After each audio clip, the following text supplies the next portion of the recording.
तो देखिए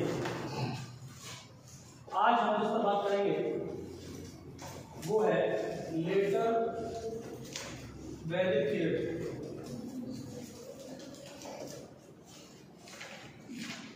उत्तर वैदिक काल।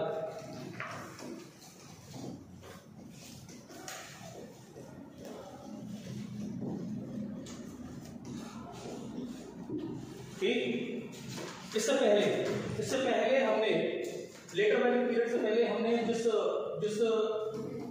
पीरियड को समझा था वो था ऋग्वैदिक पीरियड। क्या वैदिक करते सभी लोग? ऋग्वैदिक पीरियड को हमने अच्छी तरह समझ लिया और ऋग्वैदिक पीरियड को समझने के बाद हम उसकी बात करेंगे आपसे लेटर वैदिक पीरियड की। और ये letter Vedic period approx 1000 BC से स्टार्ट होगा। इससे पहले ऋग्वैदिक पीरियड की हमने जो बात की उसकी बात की हमने 1500 से 1000 BC की। ठीक, यानी आज हम बात किस पर करना स्टार्ट करेंगे? लेटर वैदिक पीरियड पर। यानी आज से आगे जितनी भी बातें होंगी वो लेटर वैदिक पीरियड की होंगी। ठीक, कब तक? जब तक ये पूरा वैदिक पीरियड खत्म नहीं हो जाएगा। ओके, वैदिक पीरियड को खत्म करने के बाद हम 6th सेंचुरी BC में इंसर्ट कर जाएंगे। 6वीं शताब्दी ईसा पूर्व में हम प्रवेश कर जाएंगे और 6वीं शताब्दी ईसा पूर्व में जैसे हम प्रवेश करेंगे वहां पर हम दो प्रमुख तौर के सामाजिक धार्मिक आंदोलन देखेंगे। सोशियो रिलीजियस मूवमेंट, जिसको कहेंगे आप बौद्ध धर्म और जैन धर्म। कौन सा धर्म? बौद्ध धर्म और जैन धर्म। ठीक है, लेटर वैदिक पीरियड को अगर हम देखें तो अब हम यहाँ पहली चीज देखेंगे आर्यों का भौगोलिक स्थान डालेंगे। आर्यों का भौगोलिक स्थान, यहां इस बात को अच्छी तरह समझ पाते हैं, यहां हम अच्छी तरीके से इस बात को समझ पाते हैं कि आर्यों का भौगोलिक स्थान ऋग्वैदिक पीरियड में कहां तक हमको दिखाई देता है। तो हम इस बात को देखते हैं कि हमको दिखाई देता है ब्रह्म ऋषि क्षेत्र तक, है ना। और यहाँ मैंने कल भी आपने जिक्र किया था आर्यों का जो भौगोलिक स्थान है वो बदल जाएगा और ब्रह्म ऋषि क्षेत्र से इधर की तरफ आ जाएंगे, वो आ जाएंगे ब्रह्मावर्त क्षेत्र की तरफ। किधर आ जाएंगे? ब्रह्मावर्त क्षेत्र की तरफ। ब्रह्म ऋषि से कहाँ पहुंच जाएंगे? वो ब्रह्मावर्त क्षेत्र की तरफ। ब्रह्म ऋषि का क्षेत्र का मतलब कौन सी नदी की बात की थी हमने आपसे? गग्गर नदी की, है ना। लेकिन अब यहाँ ये ब्रह्मावर्त क्षेत्र में आ जाएंगे और इसको कहेंगे आप गंगा यमुना द्वार। कौन सा क्षेत्र? गंगा यमुना द्वार का क्षेत्र। यानी कि अभी तक आपको ब्रह्म ऋषि क्षेत्र में जो चीजें मिल रही थी या इनके और क्षेत्रों को आप कहते हैं सप्त सैंडल क्षेत्र, जहां की सिंधु समेत 7 नदियां हैं, जहां की सिंधु समेत 7 नदियां हैं और इनके लिए सबसे पवित्र नदी सिंधु थी। सबसे पवित्र नदी कौन सी थी? सिंधु। और द्वितीय पवित्र नदी सरस्वती। वहीं आप जब ब्रह्मावर्त क्षेत्र की तरफ आएंगे तो ब्रह्मावर्त क्षेत्र में आपको नई नदियों के नाम मिलेंगे, है ना। जैसे आपको ब्रह्मावर्त क्षेत्र में जिस नदी का नाम मिलेगा वो नदी होगी नर्मदा। कौन सी नदी मिलेगी आपको? नर्मदा। या आपको एक और नदी दिखाई देगी इस क्षेत्र में जिसको कहेंगे आप गंडक। कौन सी? गंडक को इन्होंने लिखा है सदानीरा। क्या लिखा है गंडक को? सदानीरा। इसके अलावा आपको कौन सी नदी दिखाई देगी? तो मैंने कहा आपको नदी दिखाई देगी गंगा। तो यहाँ अन्य नदियों के नाम मिलने लगेंगे आपको कौन से क्षेत्र में? ब्रह्मवर्त क्षेत्र में। इसका मतलब पहला पॉइंट क्लियर है आपको कि आर्यों का भौगोलिक क्षेत्र ब्रह्म ऋषि से आगे बढ़ गया और किधर की तरफ आ गई है? ब्रह्मावर्त क्षेत्र की तरफ। और ब्रह्मावर्त क्षेत्र में आपको और भी नदियों के नाम मिलने लगे, जैसे कि नर्मदा, जैसे कि गंडक और जैसे कि गंगा। बस में इसके अलावा आप इस बात को अच्छी तरह समझ पाते हैं कि जब आप ब्रह्म ऋषि क्षेत्र या ऋग्वैदिक पीरियड के क्षेत्र को देखते हैं तो नॉर्दर्न पॉइंट पर आपको 2 पर्वत दिखाई देते हैं, जिसको एक को आप कहते हैं मंजुवंत, एक को क्या कहते हैं आप? मंजुवंत कहते हैं, है ना। और एक को आप कहते हैं हिमवंत। याद आ रहा होगा आपको, है ना। तो उत्तर में आपको 2 पर्वतों के नाम मिलते हैं। यहाँ ब्रह्मावर्त क्षेत्र में आर्यों के अब जो भौगोलिक क्षेत्र होते हैं काल में, यहाँ पर आपको दक्षिण में एक पर्वत का नाम मिलता है जिसको आप कहते हैं विंध्य क्षेत्र। कौन सा क्षेत्र? विंध्य क्षेत्र। इसका मतलब क्या हुआ? इसका मतलब ये हुआ कि आप दक्षिण में कहां तक पहुंच गए? विंध्य क्षेत्र तक, क्योंकि नर्मदा जो है वो यहीं की बहती है ना। तो नर्मदा और विंध्य क्षेत्र तक विस्तार दक्षिण में दिखाई देगा आपको, और वहीं पूर्व में आपको कहां दिखाई देगा, गंगा यमुना द्वापर। ठीक है, तो नोट करेंगे इस बात को कि आपका आर्यों का भौगोलिक क्षेत्र में परिवर्तन हुआ। परिवर्तन क्या हुआ, भ्रमणशील क्षेत्र से किस तरफ आ गए बेटा, ब्रह्मवर्त क्षेत्र की तरफ, है ना। और सब संत क्षेत्र से विदर्भ की तरफ आ गए। नई नदियों के नाम हमको मिलने लगे, जैसे कि नर्मदा मिलने लगा, गंगा किसको क्या कहा गया है, सदा नीरा, गंगा नदी का नाम मिलने लगा, और हम कहां पहुंच गए, गंगा यमुना द्वापर। ठीक है, इसका मतलब अब आर्यों का भौगोलिक क्षेत्र विस्तारित हो गया, पूर्व की तरफ आने लगे बाहर, और कहां जाने लगे, दक्षिण की तरफ, है ना। और दक्षिण में कहां तक, बिंदु तक।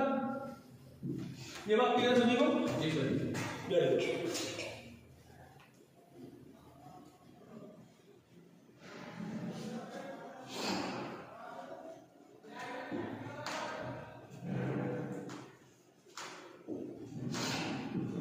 अगली बात करें आपसे, बता दिए सर, ऐसे कहाँ से स्टार्टिंग करनी, नोट करने के तो क्या करना है बेटा, तो वही टॉपिक डालिए आप। और फिर ये देखिए कि आर्यों का भौगोलिक क्षेत्र क्या है। तो आर्यों का भौगोलिक क्षेत्र भ्रमणशील क्षेत्र से कहाँ शिफ्ट कर दीजिए, और भ्रमणशील क्षेत्र को क्या है, सब संदर्भ क्षेत्र को, या कौन सी नदी के नाम देखो उसके नीचे लीजिए, और डैश लगा के लीजिए ब्रह्मपुत्र। ब्रह्मपुत्र किसको कह रहे हैं, गंगा यमुना के द्वार को, है ना। और इन भ्रमणशील क्षेत्र या आर्यों के पहले भौगोलिक क्षेत्र में उत्तरी क्षेत्र में आपको कौन सी पहाड़ियां मिल रही है, या कौन से पर्वत मिल रहा है, मंजूबंधो, हिमवंत। लेकिन अब दक्षिण में कौन सा मिल रहा है आपको, विंध्य या विंध्याचल। ऐसे नोट करना है आपको। चलिए अगली बात करें आपसे, अगली बात देखिए ध्यान से, बहुत ध्यान से समझिएगा मेरी बात को। जब हम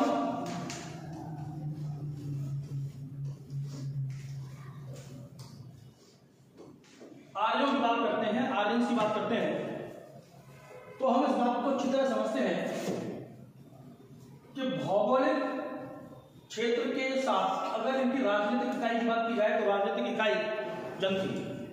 क्या थी, जन, नहीं। और इसी जन के आधार पर इनके राजा को कहा गया राजन। राजन का मतलब जो जन पर शासन करता है उसको क्या कहा गया, राजन। लेकिन जब आर्यों की बात ऋग्वैदिक काल में करते हैं तब राजनीतिक इकाई के तौर पर किसको देखते हैं, जन को। लेकिन जब हम उत्तरवैदिक काल में आ जाते हैं तो उत्तरवैदिक काल में जन आपस में मिलकर बनाए क्या बनाए, जनपद। इसका मतलब जन क्या हुआ, जनपद क्या हुआ, जनों से मिलकर बनने वाली राजनीतिक इकाई। इसका मतलब क्या हुआ, इसका मतलब ये हुआ कि जन का भौगोलिक क्षेत्रफल जनपद के भौगोलिक क्षेत्रफल की तुलना में कम होगा, और जनपद का भौगोलिक क्षेत्रफल जन की तुलना में क्या हो जाएगा, ज्यादा। हाँ, तो इसका मतलब ये हुआ कि अब जन आपस में क्या होने लगे, जुड़ने लगे, और आपस में जुड़कर क्या बनाने लगे, जनपद। इसका मतलब अब राजा का या राजा के द्वारा शासित किए जाने वाला क्षेत्रफल ऋग्वैदिक काल की तुलना में बड़ा हो गया, और वो किसमें कन्वर्ट हो गया, इसका मतलब ऋग्वेद में हमको जनपद शब्द का उल्लेख नहीं मिलता है ना। हमको ऋग्वेद में किसका शब्द का उल्लेख मिलता है, 275 बार, या पढ़ चुके, ठीक है। लेकिन हमको ऋग्वेद में कौन शब्द का उल्लेख नहीं मिलता, जनपद का। लेकिन अब क्या होने लगा, उत्तरवैदिक काल में जन आपस में मिलने लगे और मिलकर क्या बनाने लगे, जनपद, है ना। जैसे आप इस बात को समझते हैं कि एक जन था जिसका नाम था, क्या था, कुरु, है ना। और कुरु के साथ कौन मिला, बड़े जल्दी भूल जाते हैं। कुरु के साथ कौन मिला, कुरु के साथ जो मिला उसने क्या बनाया, कुरु। तो आपने देखा कि कुरु और भरत आपस में मिले और कौन से जनपद का निर्माण किया, कुरु का। ये आप पढ़ चुके हैं भाई, नहीं। कुरु जनपद और भरत जनपद दो आपस में मिले और कौन से जनपद का निर्माण किया, कुरु जनपद का, ठीक है। के अलावा और भी बहुत सारे जनपदों की जानकारी हमको मिलती है, जैसे कि हमको एक जनपद की जानकारी मिलती है जिसको कहते हैं पांचाल। जैसे कि हमको एक जनपद की जानकारी मिलती है जिसका नाम है काशी। ये सब क्या थे उस समय के? जनपद थे। कुरु, पांचाल, काशी, ये सब जनपद थे, है ना, ये सब जनपद थे। तो पहला अंतर क्या देखा कि भौगोलिक क्षेत्र पूर्व की ओर विस्तारित हो गया और कहां से कहां चले आए? ब्रह्म ऋषि क्षेत्र से ब्रह्मावर्त पर। ठीक है, और आप इस बात को अच्छी तरह समझते हैं कि भारत का उत्तरी इलाका, पूरा का पूरा उत्तरी इलाका, विशेष तौर पर नर्मदा के उत्तर में अर्थात विंध्याचल के उत्तर में जितना भी उत्तरी इलाका है, उस उत्तरी इलाके को कहते हैं आर्यावर्त। क्या कहते हैं? आर्यावर्त। मीन्स आर्यावर्त कौन सा इलाका है? आर्यावर्त वो इलाका है जो मिलकर बना है ब्रह्मर्षि और ब्रह्मावर्त क्षेत्र से। कौन कौन से क्षेत्र से? तो आपसे पूछा जाए आर्यावर्त का मतलब क्या, तो आप बता देंगे कि ये दो इलाकों को मिलकर बना है, ब्रह्मर्षि और ब्रह्मावर्त, है ना। और इस आर्यावर्त का मतलब वो क्षेत्र जहां आर्य रहते थे। प्रारंभिक तौर पर रहने वाले आर्य ब्रह्मर्षि क्षेत्र में और बाद के रहने वाले आर्य ब्रह्मावर्त क्षेत्र में, और मिलकर क्या कहा गया इसको? आर्यावर्त। क्या कहा गया? दूसरी बात, राजनीतिक इकाई के तौर पर आर्यों की राजनीतिक इकाई सबसे बड़ी कौन सी थी? जन, जो बाद में उसमें कन्वर्ट हो गई जनपद। मतलब जन मिले आपस में, क्या बनाए? जनपद बनाए। जैसे कि आपने देखा कि कुरु और भरत दोनों आपस में मिले और किसको बनाया? गुरु को। किसको बनाया? गुरु को। इसके अलावा और भी आपको जनपदों की जानकारी मिलती है, जैसे कि पांचाल, जैसे कि काशी। तारीख बनाओ।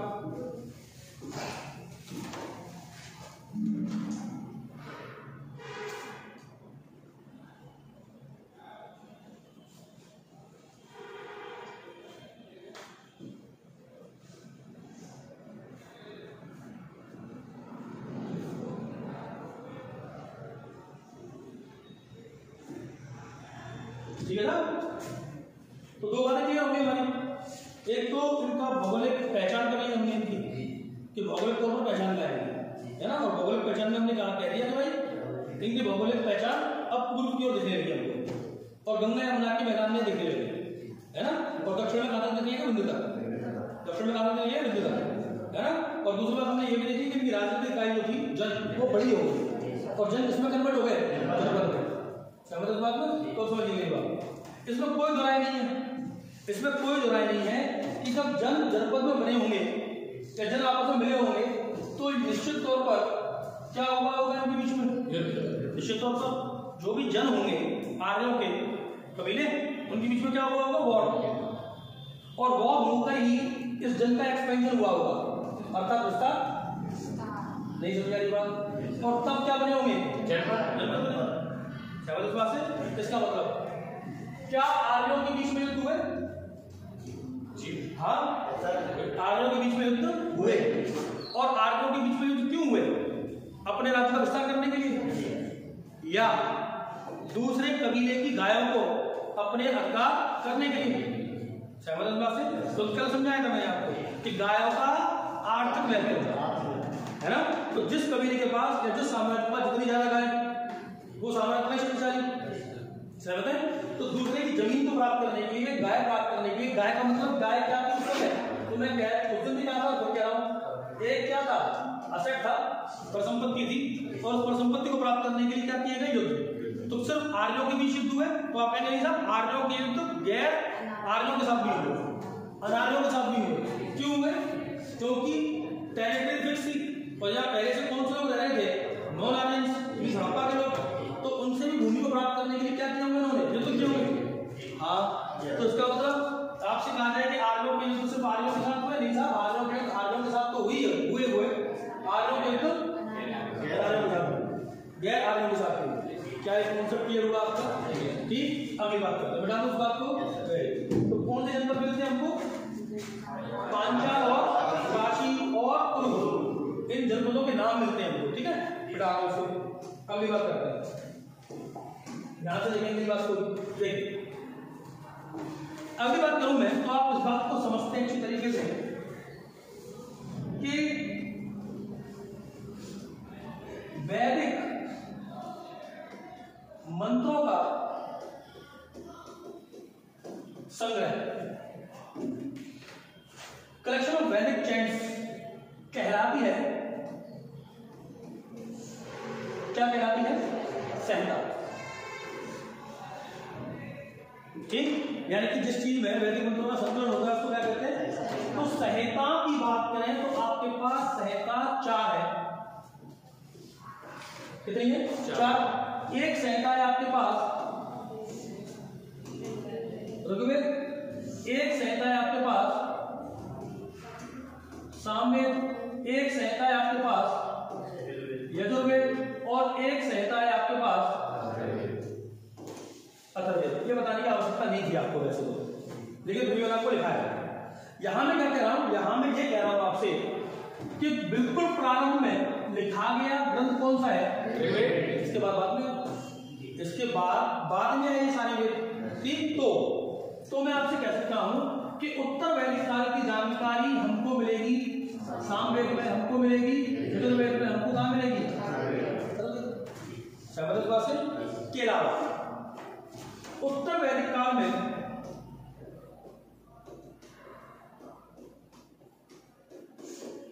उत्तर वैदिक काल की जानकारी अगर हमको और लेनी है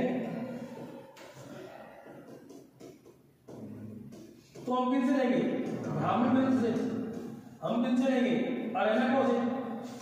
हम किससे लेंगे? उपनिषदों से। इसका मतलब क्या हुआ?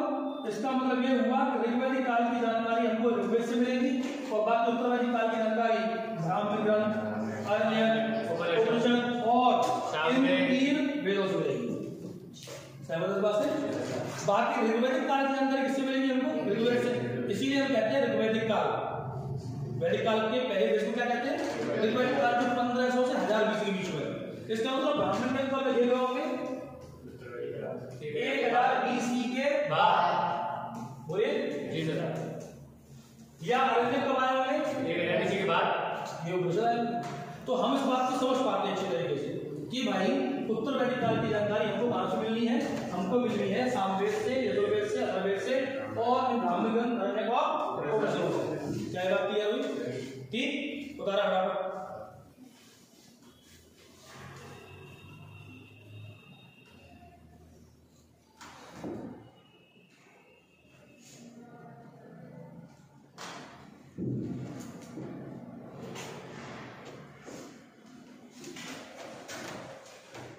तो मुझे बार बार आपको बताने की आवश्यकता नहीं है, पहले ही लेक्चर्स में आप इन सब बातों को देख चुके हैं कि ब्राह्मण ग्रंथ वेदों के गद्य भाग हैं। बाकी अगर वेदों की बात करें सब पद्य में, वेदों की आप बात करें सब किसमें? पद्य में, है ना। और आप जानते हैं कि सामवेद का मतलब इसमें गायन के बारे में दिया हुआ है, गाया जा सकने वाला वेद है ना। यजुर्वेद के बारे में बात करते हैं तो आप बात करते हैं कि इसमें अनुष्ठान दिए हुए हैं, या और अच्छे शब्दों में कहें तो क्या दिए हुए हैं? कर्मकांड, गाय के कर्मकांड, यज्ञ के। और अथर्ववेद की बात करें तो आप कहते हैं इसमें बीमारियों का इलाज दिया हुआ है, नहीं ना केवल बीमारियों का इलाज दिया हुआ है बल्कि जादू टोना भी दिया हुआ है। खैर ये आप पहले जान चुके हैं, ये आप पूर्वक लेक्चर्स में जान चुके हैं कि ये सब चीजें इसमें दी हुई है। ठीक, इन पर दोबारा लौटाएंगे एक बार, लेकिन पहले आप मोटी बड़ी बातों को समझ लीजिए। एक बात जहां हमको महत्वपूर्ण कौन हो जाते हैं? ब्राह्मण ग्रंथ। और ब्राह्मण ग्रंथ कब लिखे गए? 1000 बीसी के बाद। ठीक है, हमारे पास एक बहुत इंपोर्टेंट ब्राह्मण ग्रंथ है जिसका नाम है ऐत्रेय ब्राह्मण ग्रंथ। कौन सा? ऐत्रेय ब्राह्मण ग्रंथ, बहुत ही इंपोर्टेंट। इस ऐत्रेय ब्राह्मण ग्रंथ में हमको दिया हुआ है डिवाइन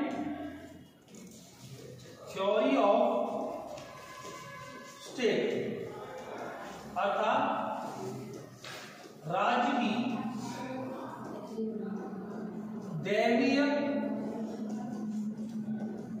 उत्पत्ति का सिद्धांत।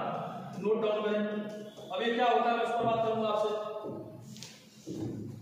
तो divine theory of the state कौन सी ब्राह्मण ग्रंथ में दी हुई है? ऐत्रेय ब्राह्मण ग्रंथ में।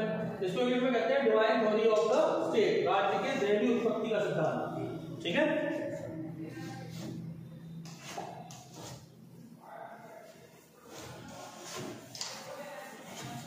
देखेंगे इसको थोड़ा सा है और इसको समझने का प्रयास करेंगे। ठीक है,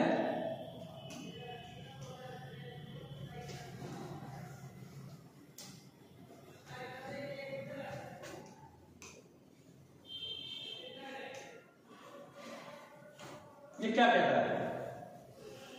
इसके कंटेक्स्ट को अगर हम आपको समझाएं, संदर्भ को समझाएं, तो संदर्भ को मैं समझाने का उद्देश्य क्या है, पहले मैं उद्देश्य बता देता हूं। उद्देश्य मेरा ये है कि राजा कैसे बने, राजा बनने की प्रक्रिया क्या हो। ठीक, तो ऋग्वैदिक काल में राजा बनने की प्रक्रिया क्या थी? ऋग्वैदिक काल में राजा बनने की प्रक्रिया शायद क्या रहा होगा? चुनाव। ठीक, कैसे कह सकता हूं इस बात को? मैं इस आधार पर आपसे इस बात को कह सकता हूं कि राजा बनने के लिए चुनाव होता रहा होगा, क्योंकि राजा पर नियंत्रण रखने के लिए, राजा पर नियंत्रण रखने के लिए नियंत्रणकारी संस्थाएं थी कई सारी, आपने देखा था।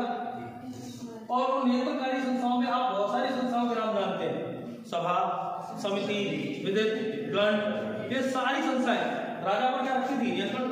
तो शायद राजा का क्या होता होगा, राजा का क्या होता होगा? चुनाव। ठीक है, लेकिन ऐत्रेय ब्राह्मण ग्रंथ हमको बताता है कि राज्य का कौन सा सिद्धांत आ गया? दैवी उत्पत्ति का। इसका मतलब ये हुआ कि अब राजा कैसे बनने लगा? वंशानुगत। कैसा राजा बनने लगा? वंशानुगत। कैसा राजा बनने लगा? इसका मतलब राजनीतिक व्यवस्था में क्या परिवर्तन दिख रहे हैं? तो पहले राजा क्या हो रहा है? चुनाव। लेकिन उत्तरवादी काल तक आते आते कैसा हो गया? वंशानुगत हो गया। कैसा हो गया? वंशानुगत।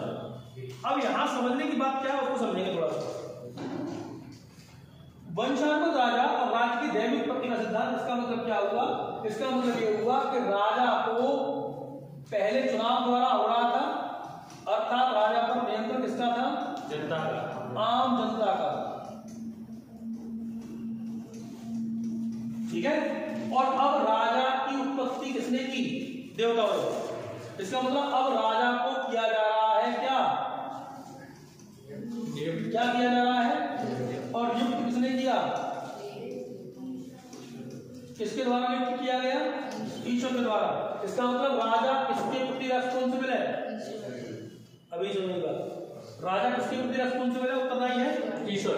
तो भैया ठीक है, राजा ईश्वर के लिए उत्तरदायी है, ईश्वर तो आएगा नहीं पृथ्वी पर और राजा जाएगा नहीं ऊपर। इसका मतलब क्या हुआ?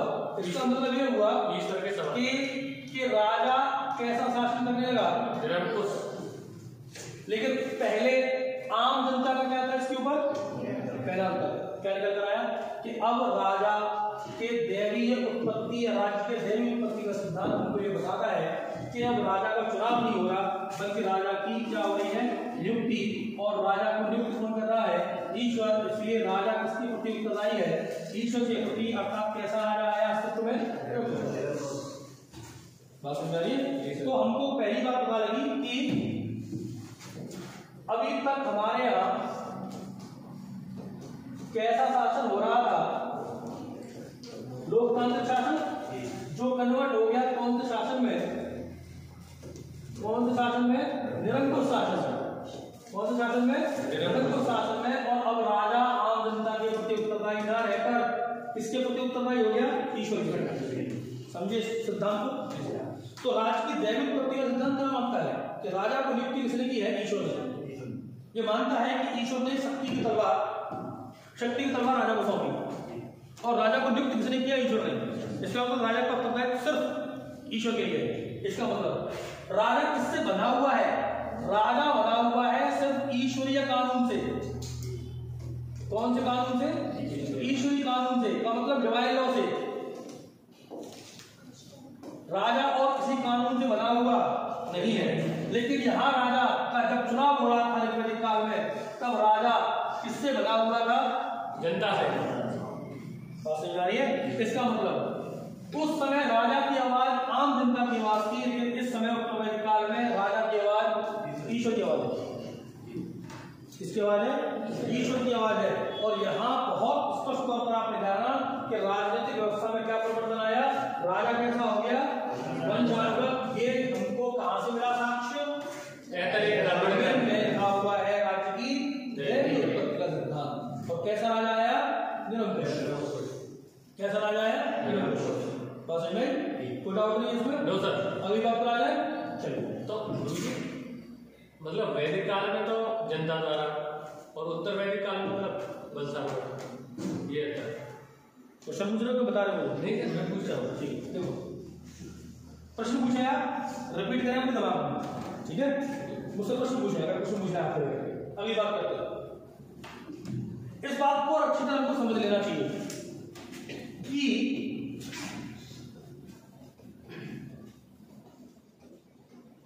हमने क्या आर्थिक परिवर्तन देखे यहाँ।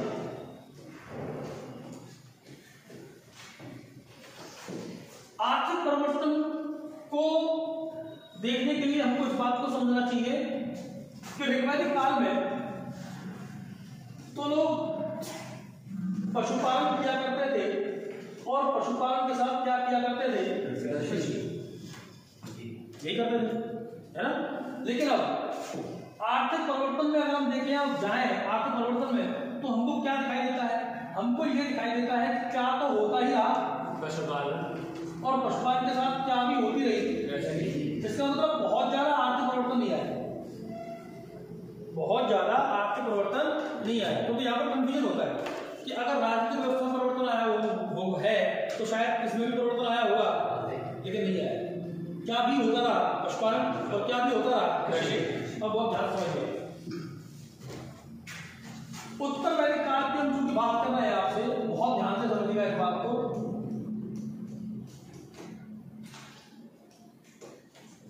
उत्तर वैदिक काल में का मतलब 1000 BC। 1000 BC से अगर हम देखें तो अस्तित्व में आ गया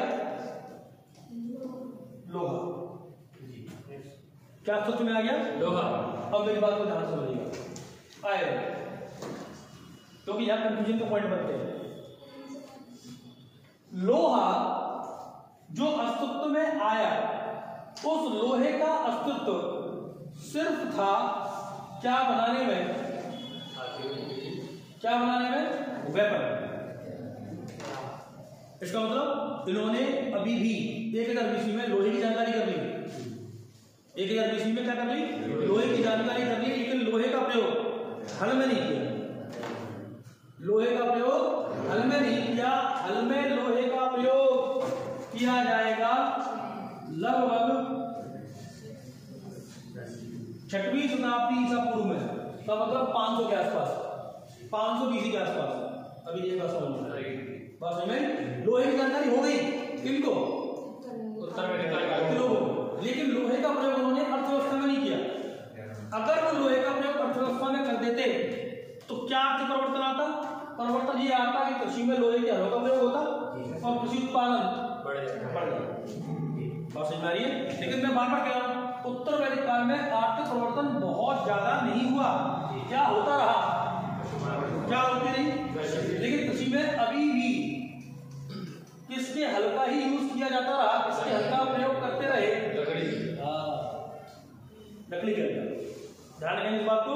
और मैं आपको बताऊं, लकड़ी के हल के लिए हमारे पास 2 उपकरण है। एक, राजा जनक ने अपने यहां लकड़ी का हल चलाया खेतों में, ठीक है। दूसरा, एक पर्सनैलिटी का जिक्र मिलता है आपको, जिसको आप कहते हैं बलराम, जो क्या धारण किया करते थे? लकड़ी का। यानी कि हमको 2 जानकारी मिलती है, राजा जनक की जिन्होंने लकड़ी का हल चलाया, और किसी जानकारी मिलती है? बलराम, जिन्होंने लकड़ी का हल जिनके पास रखा हुआ है। तो यहाँ अभी भी किसके हल का यूज किया जा रहा है? लेकिन लोहे के उपकरण है। लोहे के मुख्य तौर पर क्या है? इसका मतलब लोहे के हथियार का प्रयोग करने से क्या होगा? लोहा प्रतीक है किसका? शक्ति का, मींस पावर। और हम इस बात को अच्छी तरह समझ पाते हैं कि राजा ऋग्वैदिक काल की तुलना में ज्यादा पावरफुल हो गया उत्तर वैदिक काल में, क्योंकि अब राजा के ऊपर कोई नियंत्रण नहीं रहा और राजा अब ईश्वर के प्रति उत्तरदायी हो गया। और राजा ने इस लोहे के हथियारों के दम पर अपने जन को परिवर्तित किया। किसमें? जल पर आया ना। इसका मतलब राजा शक्तिशाली हुआ, अर्थव्यवस्था में खास परिवर्तन नहीं आया। ठीक, अर्थव्यवस्था में खास परिवर्तन कब आएगा? तो आप कह रहे हैं 6वीं शताब्दी ईसा पूर्व में आपको इस अर्थव्यवस्था में परिवर्तन दिखाई देगा जब लकड़ी के हलों की जगह लोहे की फाल लगाकर हलों को चलाया जाएगा और उत्पादन में क्रांतिकारी परिवर्तन होगा। तो अभी भी क्या हो रहा है, पशुपालन कृषि बनाया इसको लोहे का प्रयोग हो रहा है हथियारों के लिए, कृषि में भी लकड़ी के हलों का प्रयोग हो।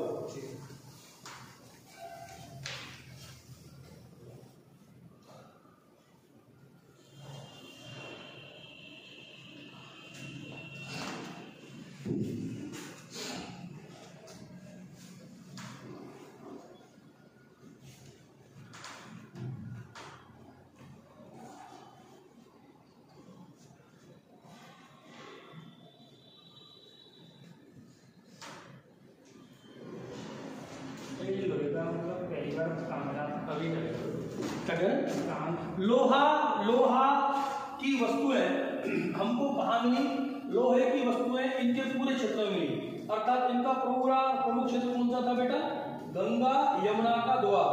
तो गंगा यमुना के दोआब में हमको जितने भी अंत्येष्टि संस्कार या जितने भी समाधान मिले हैं उनमें इसके वस्तुएं मिली हैं। और ये लोग कहाँ रहा करते थे, गंगा यमुना दोआब में पूरे में। तो पूरे उत्तर प्रदेश में कई इलाकों में, जैसे कि इनका इलाका रहा है अस्सापुर, ठीक है, इनका इलाका रहा है अस्सापुर का मतलब मेरठ का इलाका। कौन सा इलाका, मेरठ का इलाका। इसके अलावा इनका इलाका कौन सा रहा है, इनका इलाका रहा है गंगा यमुना दोआब में पूरा इलाका। तो इस पूरे इलाके में चाहे वो काशी की बात हो, चाहे वो पांचाल की बात हो, है ना, चाहे वो गुरु की बात हो, इन सब में हमको किसके हथियार मिले, लोहे के, और इनके साथ दफनाए गए, इनके बॉडी के साथ दफनाए गए। तो यहाँ पर जो आपको मानव कंकाल मिले हैं उनके साथ किसकी वस्तु मिली है, लोहे की। और कौन से हथियार मिले हैं, लोहे के। इस आधार पर आप कह रहे हैं कि ये लोग लोहे के बारे में जानकारी रखते थे, ठीक है। लेकिन अभी भी लोहे का यूज उतना नहीं हो रहा जितना होना चाहिए। लोहे के साथ साथ इसका जो उपयोग भी हो रहा है बेटा तांबे का, अभी भी लोहे के साथ हो रहा है कांसे का, है ना। तो मैंने आपको समझाया, बता दूं इसको, समझिए दूसरी तरीके। मैंने आपको समझाया कि आप विकास के क्रम में जब चले तो आपके पास सबसे पहले पत्थर का यूज किया स्टोनेज, स्टोन के बाद आपने सबसे पहले जिस धातु का यूज किया वो कॉपर था, तो उसको कहा गया कॉपरेट, ठीक है। या कॉपर के साथ आपने किसको मिला दिया बेटा, स्टोन को, जिसको आपने चाणक्य एज का, ताम्र पाषाण का, है ना। और कॉपर एज के बाद फिर आपने जिसका यूज किया वो था ब्रॉन्ज, कांसा, है ना, जिसको आपने हड़प्पन सिविलाइजेशन का। और ब्रॉन्ज के बाद आप कौन सी एज पर आ चुके हैं, आ रहे हैं धीरे धीरे आयरन एज की तरफ आ रहे हैं, है ना। तो उत्तर वैदिक काल में, जैसे कि मैं आपको बताऊं बेटा, ब्रॉन्ज का यूज सबसे पहले कहां होगा, नवपाषाण काल में, या ब्रॉन्ज का यूज कहां भी होने लगा था, ताम्रपाषाण काल में। लेकिन ताम्रपाषाण काल में ब्रॉन्ज का यूज इस तरीके से हुआ कि बहुत ही घटिया स्तर की, बहुत ही निम्न स्तर की ब्रॉन्ज यूज की गई। अच्छी तरीके से ब्रॉन्ज का यूज किसने किया, हड़प्पा के लोगों ने, है ना। और धीरे धीरे हड़प्पा सभ्यता का पतन होता गया और आर्यों की संस्कृति और सभ्यता फलती फूलती गई। तो उन्होंने शुरुआत में ब्रॉन्ज का यूज किया आर्यों ने, लेकिन धीरे धीरे ब्रॉन्ज का यूज कम होता गया और लोहे का प्रयोग बढ़ता गया, ठीक है। तो आज जब से प्रारंभ हुए तब से लेकर अब तक है, हमारा आदि ही है, बात समझ रही है, हमारा कौन है, आदि है। बात में जो जनजातियां हैं वो पहले के हड़प्पा के लोग हैं, जिनको आदिवासी कहते हैं आप। क्यों, क्योंकि इनको मारा होगा तो जंगलों की तरफ गए होंगे। आर्यों ने जब इनके साथ लड़ाई की होगी तो इनको कहां विस्थापित किया होगा, डिस्प्लेस किया होगा जंगलों की तरफ। तो ये लोग क्या माने गए, आदिवासी, ठीक। चलिए अगली बात करते हैं। देखिए, हमने इस बात को देखा कि जन जब आपस में मिले तो वो जनपद कहलाए। इसका मतलब हमने इस बात को देखा कि ये इस बात का परिचायक है कि किसका विस्तार किया गया, साम्राज्य, ठीक है। साम्राज्य के विस्तार के लिए बहुत आवश्यकता इस बात की है शक्तिशाली राजा हो। जी सर। कैसा राजा हो, है ना। और राजा के शक्तिशाली होने के लिए दो चीजें जरूरी थी। एक, राजा की दैवीय उत्पत्ति का सिद्धांत, और दूसरी चीज जो राजा को शक्तिशाली बना रही थी वो था लोहा। अब बोलते हो हम जी सर। अगर ये दोनों चीज नहीं होती शक्तिशाली नहीं होता राजा, है ना।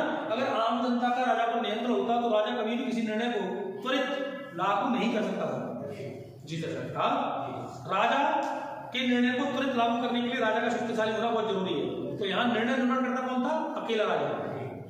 कौन था? अकेला। आम जनता नहीं। क्लियर? तो राजा साम्राज्य विस्तार कर रहा है और साम्राज्य विस्तार में जन आपस में मिलकर क्या बन रहे हैं? जनपद। ठीक है। जैसे आपने जनपद के बारे में, दो जनपदों के बारे में आपको बात करूंगा। एक जनपद जिसको आप क्या कह रहे हैं? गुरु, और एक जनपद जिसको आप कह रहे हैं क्या? पांचाल। बनाइए।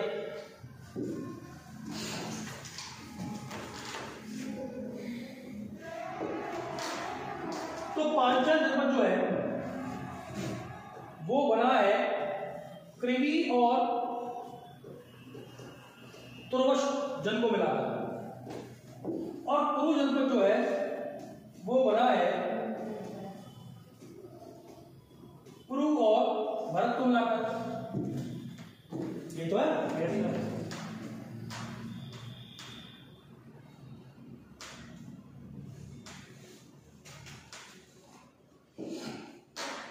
पांचाल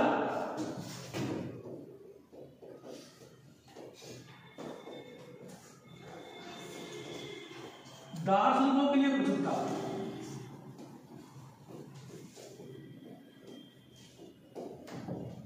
और कुरु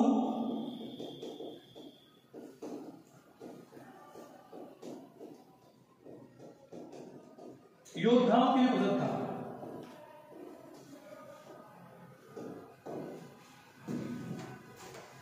इसका मतलब आप जानते हैं कि जो कौरव है और जो पांडव है, इनके बीच की लड़ाई आपने महाभारत के तौर पर देखी है, जो लगभग 900 BC की है। ठीक है। और ये दोनों ही कौन से जनपद से है? कुरु जनपद से। ठीक। कौरव और पांडवों की लड़ाई देखी आपने, नाम सुना है आपने महाभारत का, जिसको महाकाव्य कहते हैं। और ये महाकाव्य कौन सी BC की है? 900 BC, है ना। चलो दूसरी बात, कुरु किसके लिए फेमस है? योद्धाओं के लिए। पांचाल किसके लिए फेमस है? मैं आपको क्या फैक्ट बताता हूं। एक ब्राह्मण ग्रंथ है जिसको कहते हैं आप सप्तक ब्राह्मण ग्रंथ। इस सप्तक ब्राह्मण ग्रंथ में आर्य सभ्यता का सबसे अच्छा प्रतिनिधि पांचाल को माना गया। नोट डाउन कर लीजिएगा, बहुत ही इंपोर्टेंट फैक्ट है। कौन से ब्राह्मण ग्रंथ में? सप्तक ब्राह्मण ग्रंथ में आर्य सभ्यता का सबसे बेहतर प्रतिनिधि किसको माना गया है? पांचाल। सबसे बेहतर प्रतिनिधि पांचाल।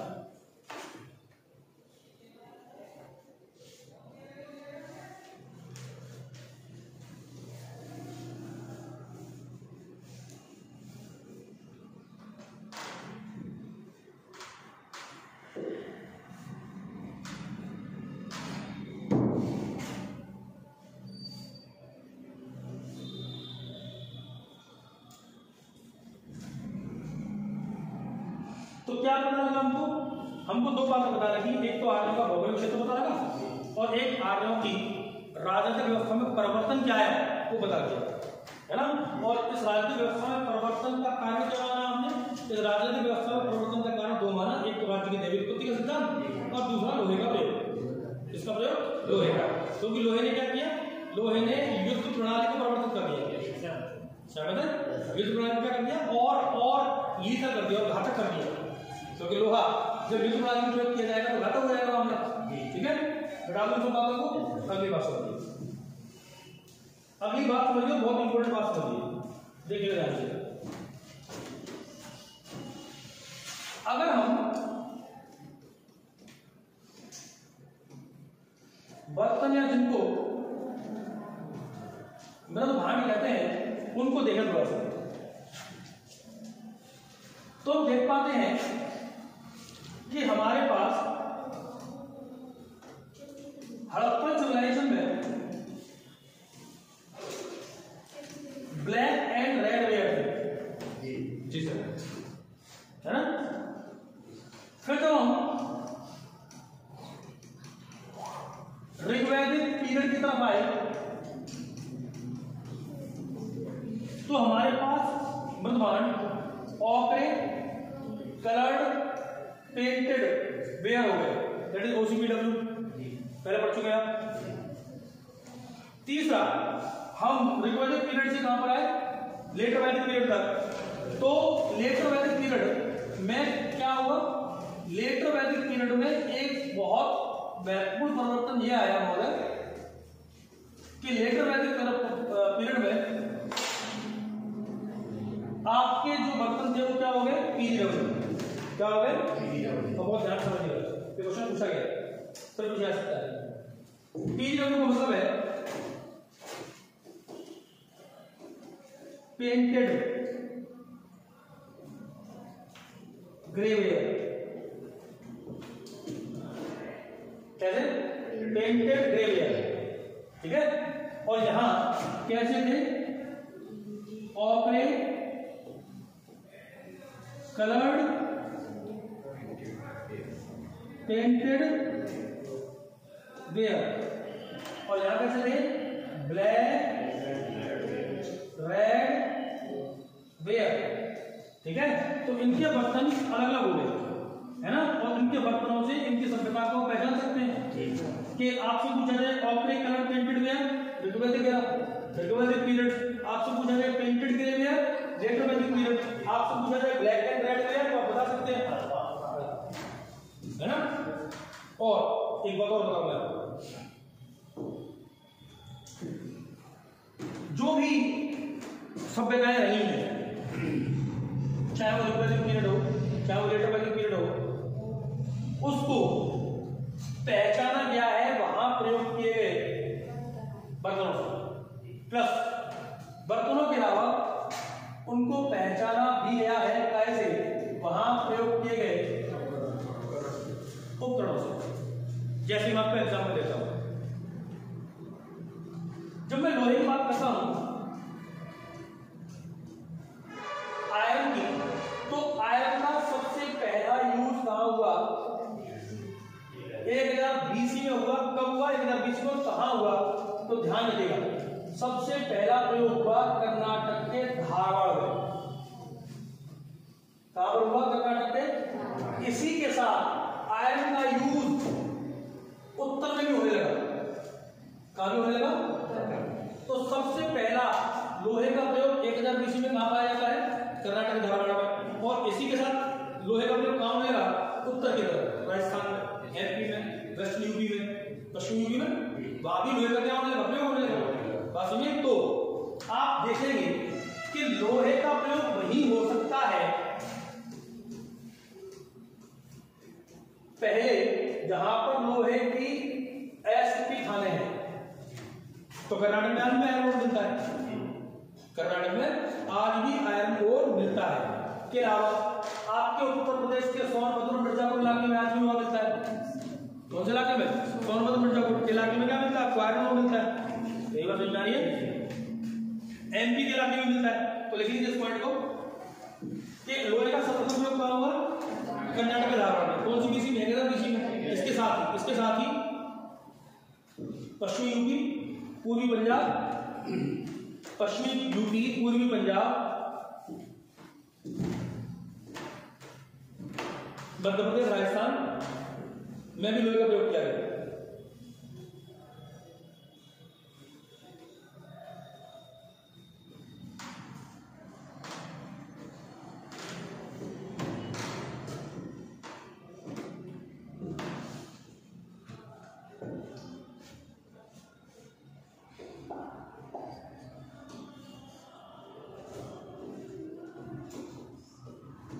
तो लोहे का प्रयोग सबसे पहले उत्तर भारत में हुआ है, दक्षिण भारत में?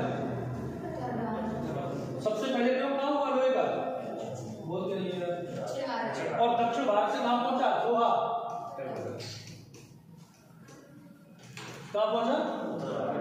Very good. ठीक है, लोहे का सबसे पहले प्रयोग कृषि के उपकरणों के लिए हुआ? नहीं, लोहे का सबसे पहले प्रयोग बनाने के लिए हुआ, या ऐसे टूल्स बनाने के लिए हुआ जो काम आते थे जंगलों की कटाई के लिए। ध्यान रखेंगे, बहुत कम लोहे से बने हुए क्या मिले हैं हमको इस समय के कृषि उपकरण, बहुत कम है, बहुत कम है जो किससे बने हुए हैं। हल में अभी भी लोहे के स्थान पर किया है इस समय उत्तराधिकार में। ठीक है, रिपीट कर रहा हूँ, लोहे का सर्वप्रथम प्रयोग दक्षिण भारत उसके साथ ही एमपी में है, राजस्थान में है, पश्चिमी यूपी में है, पूर्वी पंजाब में है ना, ऊपर के इलाकों में है ना। और 800 BC के आसपास से लोगों का प्रयोग परमानेंटली किया जाने लगा। लेकिन जो चीजें मिली था, जो उपकरण मिले वो क्या हुए, जंगलों में कटाई के लिए हथियार मिले, लेकिन बहुत कम हमको क्या मिले, कृषि उपकरण क्या बने हुए लोहे के। तो लोहे का प्रयोग दक्षिण भारत से उत्तर भारत में, साउथ से कहां पहुंचा, नॉर्थ में। ये बात ध्यान रखिए आपको। ठीक है, नेक्स्ट पॉइंट बेटा, उसको अंतिम बात करते हैं आपकी। ठीक है, डालेंगे कृषि एग्रीकल्चर।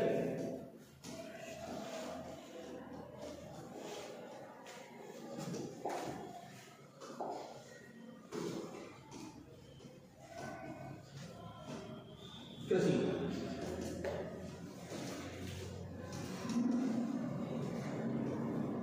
देखते हैं, कृषि के कंटेक्स्ट में आप बहुत सारी बातों को जानते हैं। आप जानते हैं इस बात को कि एग्रीकल्चर स्टार्ट हुआ न्यूलिथिक एज से, नवपाषाण काल से, और नवपाषाण काल से जैसे हड़प्पा में आए तो खेतों की जुताई होने लगी, बुवाई होने लगी, फसल को काटने लगे। नवपाषाण काल में जो खेती की गई पूरी तरीके से मॉनसून पर आधारित थी, वो नेचुरल फार्मिंग थी, प्राकृतिक कृषि है ना। लेकिन कमर्शियल फार्मिंग स्टार्ट हुई हड़प्पन सिविलाइजेशन से, और आर्यों ने कृषि की, लेकिन आर्यों ने कृषि कम की और पशुपालन ज्यादा किया। बात में जैसे आप इस बात को जानते हैं कि कृषि के लिए या कृषि के द्वारा जो अनाज पैदा किया जाता था उसको क्या कहा गया है, यव। क्या कहा गया है, ऋग्वैदिक काल में, ऋग्वैदिक काल में। लेकिन अब उत्तरवैदिक काल में अलग अलग अनाज के लिए अलग अलग शब्द का प्रयोग किया गया। जैसे हम बात करना है किसकी, गेहूं की, तो गेहूं के लिए वर्ड यूज किया गया है, गेहूं के लिए वर्ड यूज किया गया है गोधूम। क्या वर्ड यूज किया गया है, गोधूम। चावल के लिए वर्ड यूज किया गया है ब्रीही, नोट डाउन करें, ब्रीही। गोधूम किसके लिए यूज किया गया है, गेहूं के लिए। चावल के लिए क्या वर्ड यूज किया गया है, ब्रीही। जौ के लिए वर्ड यूज किया गया है यव। क्या यूज किया गया है, यव। इसका मतलब अलग अलग अनाज के लिए शब्द का प्रयोग। और उत्तरवैदिक काल की बात कर रहे हैं आपसे, तो उत्तरवैदिक काल में अलग अलग अनाज के लिए अलग शब्द का प्रयोग किया गया। ठीक है, जैसे मैं आपको बताऊं, अंतिम बात कह रहा हूं,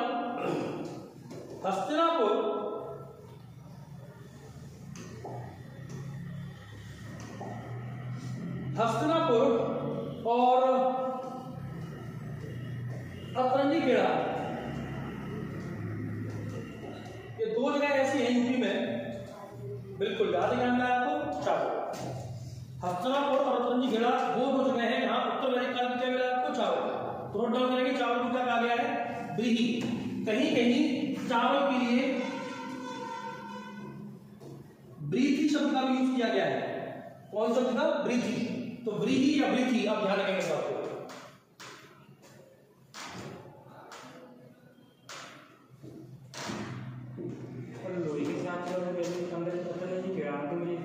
क्या करें, बिल्कुल अतरंगी खेड़ा में पहले साक्ष्य नहीं है, पहले साक्ष्य पूरे किसमें है, पूरे किसमें है, गंगा यमुना दोआब में। ध्यान रखो इस बात को। सबसे ज्यादा लोहे की वस्तुएं कहां मिली है आपको, सबसे ज्यादा लोहे की वस्तु कहां मिली है आपको, ध्यान रखो इस बात को। लेकिन सबसे पहले लोहे का प्रयोग कहां किया गया, कर्नाटक के धारवाड़ में। ठीक है, सबसे ज्यादा लोहे की वस्तु कहां से मिली, अतरंगी खेड़ा। तो लोहे की वस्तु सब जगह मिली, पूरे गंगा यमुना दोआब में, क्योंकि ये पूरी संस्कृति कहां पर थी, गंगा यमुना दोआब में। बात समझ में आ रही है? तो आपको ध्यान रखना है कि यहाँ उत्तरी भारत में या जिस क्षेत्र को आप आर्यभट्ट क्षेत्र कह रहे हो इस इलाके में, या जिसको आप ब्रह्मपुत्र क्षेत्र कह रहे हो इस इलाके में लोहे के प्रयोग की बात की जाए तो लोहे का प्रयोग लगभग कौन सी BC से माना गया है? 800 BC। सबसे पहले नीचे आया 1000 BC में, कहाँ? कर्नाटक के धारवाड़ में, और धीरे धीरे कहाँ गया फिर ऊपर की तरफ। ध्यान रखो इस बात को। चलिए अगली बात समझिए, कृषि में क्या कर पा रहे हैं? कृषि में क्या कर रहे हैं? और जुताई के लिए किसका यूज कर रहे हैं? बार बार कह रहा हूं हल। और हल किसके हैं? लकड़ी के। बार बार कह रहा हूं किसके हल है? ये लकड़ी के। लोहे के हल अभी नहीं है। ठीक। दूसरी बात, कृषि के द्वारा जो उत्पादन किया जा रहा है वो अभी भी कम होगा क्योंकि हल किसके हैं? अगर लोहे के होते तो उत्पादन बहुत ज्यादा होता। इसका मतलब उत्पादन कैसा है? कृषि के द्वारा कम। नोट डाउन कर लीजिए, कैसा उत्पादन हो रहा है? कम उत्पादन होगा, बहुत ज्यादा उत्पादन नहीं हो रहा। कम उत्पादन, कम उत्पादन। ध्यान रखिए इस बात को, उत्पादन कैसा है? कम।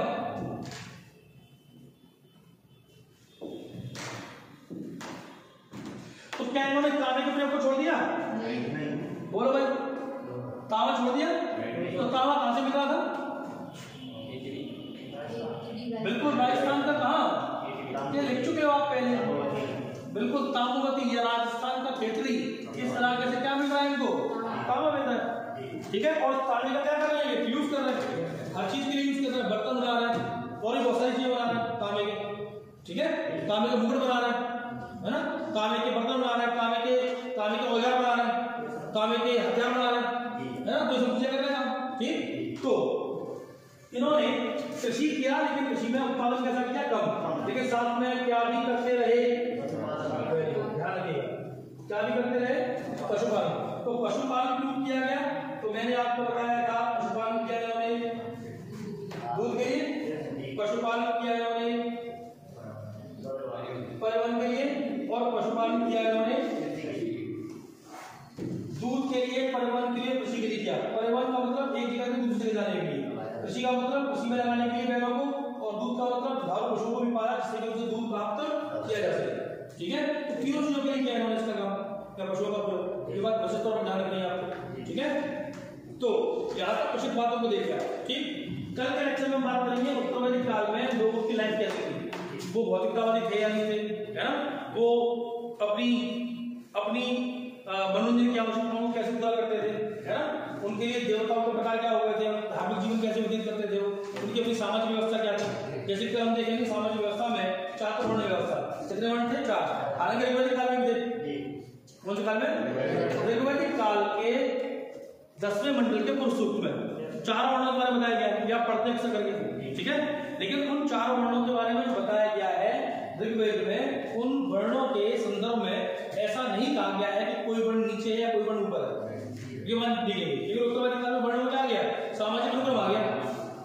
कोई वर्ण ऊपर चला गया, कोई वर्ण नीचे रह गया। तो मैं आपको कल भी समझाया था, मतलब पिछले लेक्चर में समझाया था, फिर आपसे बात कर रहा हूँ इस बात को।